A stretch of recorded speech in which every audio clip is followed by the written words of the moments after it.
Hey YouTube. So with the rough plumbing and the rough electrical done, kind of the last big thing we wanted to do before we closed up the walls was run a gas line for the in-floor heat. So we'll be taking a look at that. A couple other things I think too we can get into this video. Oh yeah, so the under the shower, they had the way they roughed it in is they left like a cutout in the slab. Um, and so I think the idea there is, until you got the shower pan, you don't and you got the walls up too. You don't really know how everything's going to line up, so they leave you some leeway to get that pipe right where the shower drain's going to be.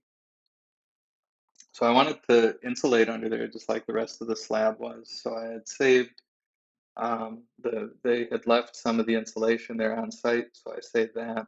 Um, put that pea stone in there, pea stone underneath, and the insulation, and then concrete on top of that, just like the slab was built.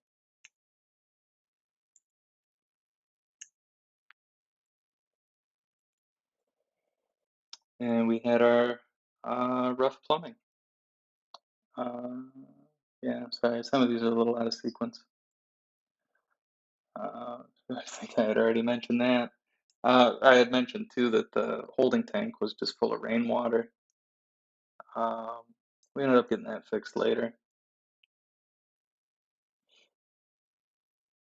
So one of the last projects, yeah, one of the last projects we wanted to do before we started uh, putting in insulation and putting up drywall was to run gas line for the boiler, for the water heater, for the in-floor heat.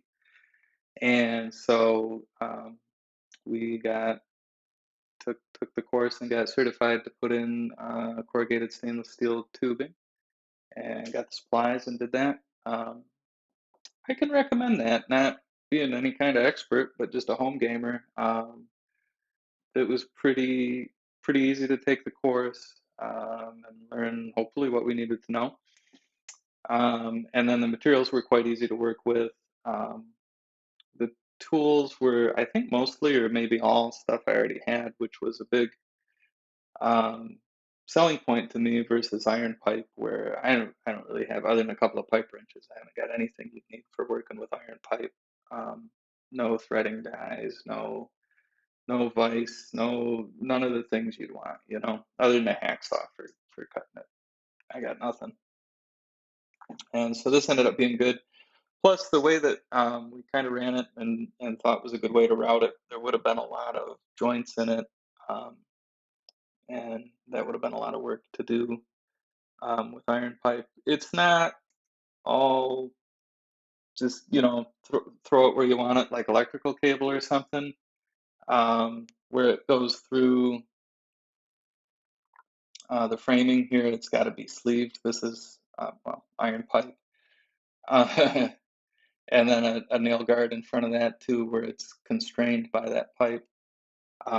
Don't take my descriptions as how to put this stuff in. If you want to use it, you should take the course and learn all of this stuff and talk to your local inspector, because some places I think they allow it, and some places they don't, maybe even, and some places they might have special rules that you're going to want to know about. Here's where it comes in from outdoors. Um, I put in some blocking and secured the iron pipe that comes in from outside, so that if somebody should ever want to break the joint outdoors, they wouldn't be yanking on the corrugated stainless steel inside. And that paid off pretty much immediately. Just this summer, when I had the gas company out to set a meter, they said, "Oh, geez, we don't use this kind of bracket or whatever anymore." And so they took it apart right there, and um, never even had gas service before that came in handy. So it goes up, well, it comes in through the wall there, and then straight up into the attic to go across. Um, Trying to take it straight across through the wall would have, even in a normal wall, would have been boring a lot of um, studs, but in this case it's post and beam construction, and I didn't really want to put holes in the posts. So we went up into the attic and crossed up there.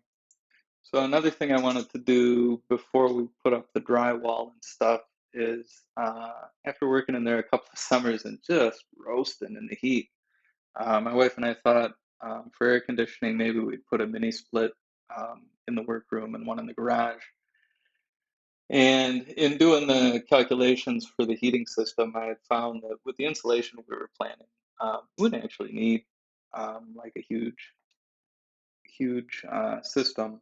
And so we were able to size, I think, either the smallest or second smallest, and or like the second small, either the smallest and second smallest, or the second smallest and third smallest machines that this company we bought them from sells. But since it's a split system, you need somewhere to go through the wall with the piping and the electrical and stuff. And so I wanted to at least get that kind of roughed in before we did everything else, thinking it would be easier. Retrospect, I don't know if it was really easier. I did get to put some blocking in that ended up being helpful when I went to hang the units on the wall. Um, but the installation manual says if you can get one side of the bracket into a stud, the other you can use a drywall anchor. So I don't know if that really totally paid off.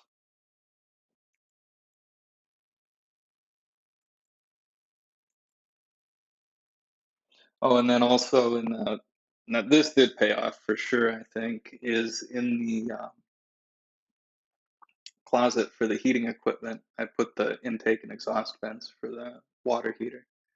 And those, um, I think that was worth doing ahead of time. I think that would have been more of a hassle later. One of the things I did is I used strapping to hook those to the studs to help stabilize them and keep them at the angle I wanted.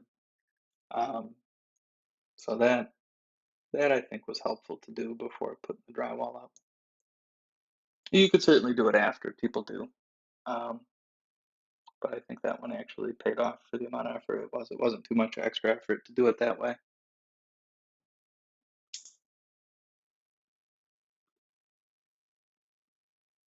So knowing that I wanted to put up antenna tower, I also I wanted you got to ground an antenna tower, and so I needed to extend the grounding system outdoors from where the electrical service entrance was, and there's a ground rod there to where the tower would be.